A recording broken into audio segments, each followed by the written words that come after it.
KRFO Radio, happy to get a report from Vikings fan Todd Walkingstick, certainly at Monday night's game. Season opener, Adrian Peterson in town, Randy Moss honored at halftime. Team comes away with a win. You've got to be in seventh heaven here, Todd. Yeah, I mean, Monday Night Football, and you just hope you don't get disappointed, and I didn't. You always hope as a Viking fan to please play well, and they played out of their minds last night. You know, they really did, and people talk about preseason. You got to go through the preseason. Things didn't look good at times, but there's certainly question marks coming into this season, and you've brought it up a couple of times, the offensive line being one. How did they do on Monday night?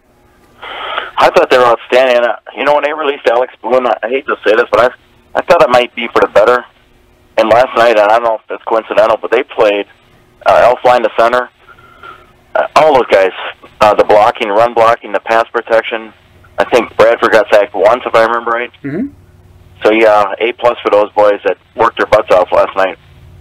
Before the glory guys who catch the football and score touchdowns, what about the defense and the way they kept the Saints from scoring touchdowns for the most part? What a big difference that makes.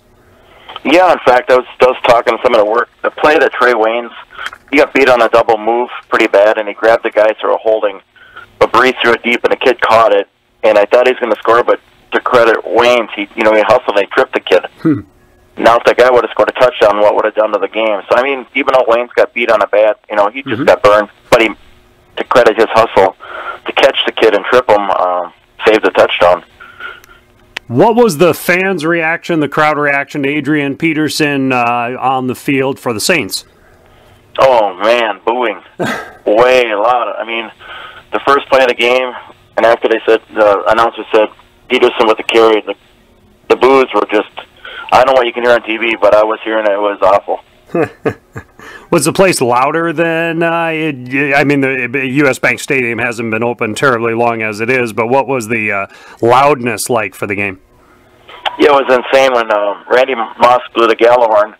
I thought the roof might shatter. I mean, it was just, the whole thing with the national anthem, the field-size flag, the B-52 bomber coming overhead.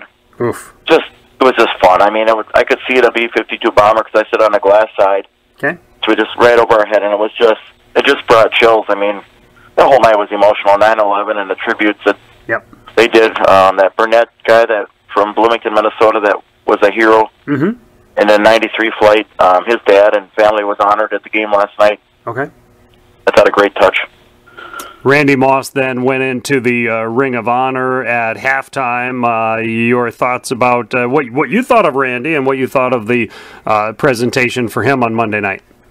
Oh, I thought it was outstanding. I've been a huge fan of Moss.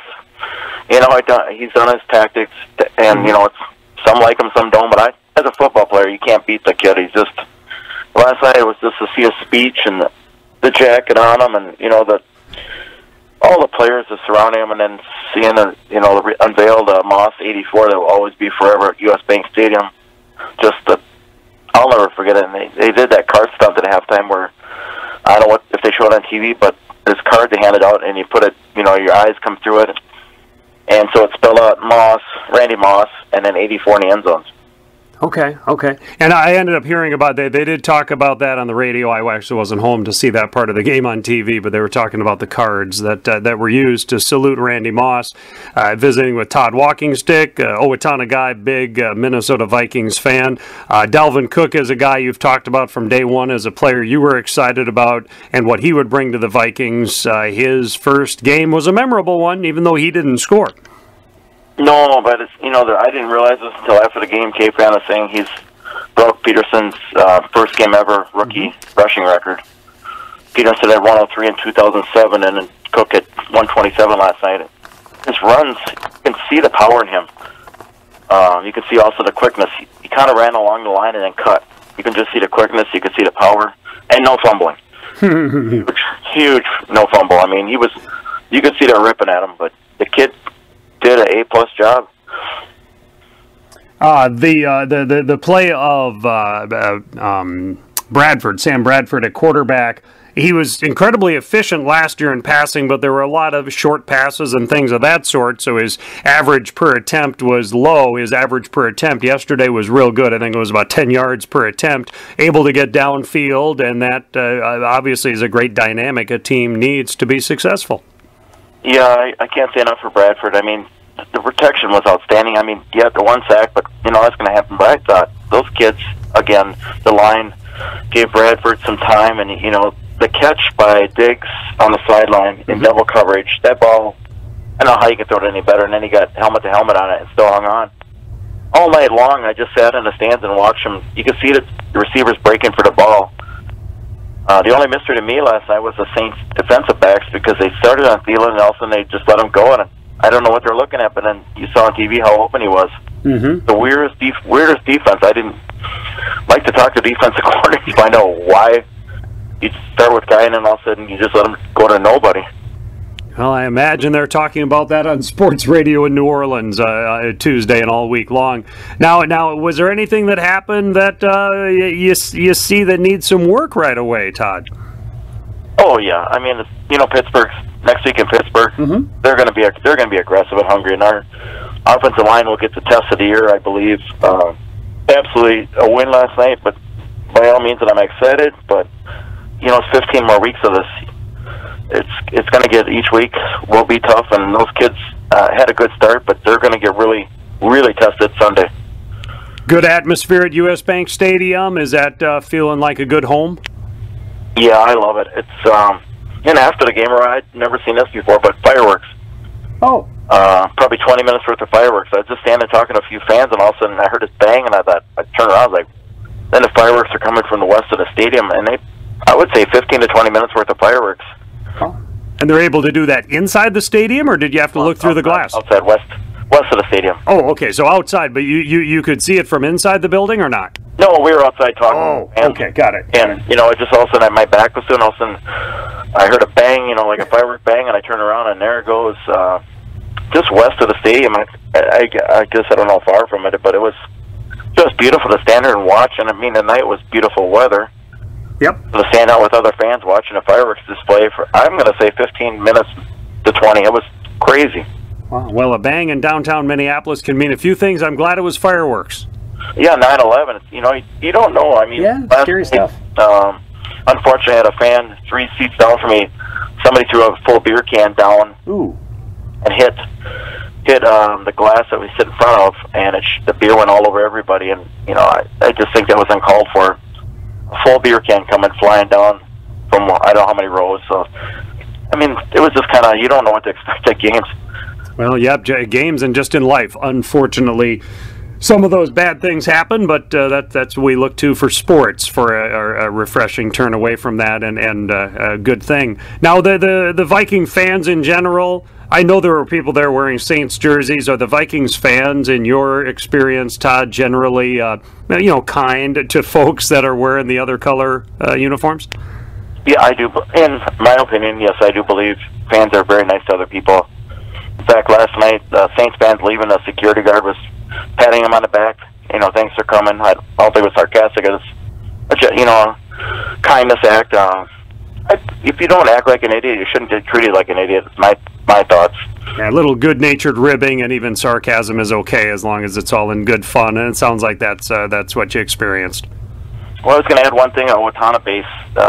Since rings were all on display last night, all the Super Bowl rings.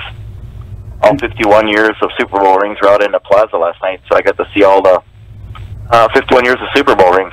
Wow, and of course, Jostens is presenting that display, and it will be in Owatonna. They're bringing it to the Steele County History Center, I think, on the 18th or 19th. Maybe it's the 19th that'll debut here in town. 24th. Yep, through the 24th. So 19th to the 24th. And what was your reaction to that? Did you like that display? What was cool about it? Oh, yes, it was just awesome. I mean, the Packers are there, and I'm anti-Packer, but, it's still part of history. It was cool to see all the rings. It really was. It's just... The last year's ring, I hope people can see the Patriots ring, the biggest thing I've ever seen for a ring. But yeah, all 51 years were there, and it's just a beautiful, beautiful display. They have the score of the game kind of on the base, and then a little stand, and then the ring sits on the stand. So I hope people do come to the History Center. Yeah. I mean, it's going to be all over the state. I saw them all over America for location, but it's so cool for Jostens and Owatonna to get the recognition. Yeah, I think last year's, if you look carefully, you can see they started to write Atlanta and then had to scratch it off, right? I don't know. Yeah, it could be. As a football historian, like I love football, that was really cool to see last night. Yeah, of course, New England had the huge come-from-behind win for the Super Bowl last season. Todd, I guess to wrap it up and give a shout-out to your the online program, Beyond the Game, what kind of interviews can people find when they search for Beyond the Game? Yeah, last week, Mitch Weiss, a senior at Owatonna High School. Ooh. The week before was Margot Ochterkirk, senior from Owatonna High School. Great. Steve Erdman, Owatonna Hall of Fame chairman, was on last week. So as you know, the presentation of the Hall of Fame inductees was Friday, the 8th or 9th, whatever. So got to be able, and then Kevin Work is coming up. He's the Medford AD that's going to be presenting Medford first ever Hall of Fame induction this year. So I got to bring him on and talk about the process of creating the Hall of Fame, which I think is awesome for Medford. All right. Well, Todd, it's good to talk to you, and be happy to do so, depending on your availability after these Vikings games, to get reaction from someone who pays. I know everyone pays a lot of attention to the Vikings, but you've got just such a dedication to the team, and for the home games, of course, you're there. So fun to get that firsthand experience. It was 29-19 was that win on Monday Night Football. Todd Walkingstick, fun to talk to you, Todd, and go Vikes. Yeah, thank you, Roy. Have a great week.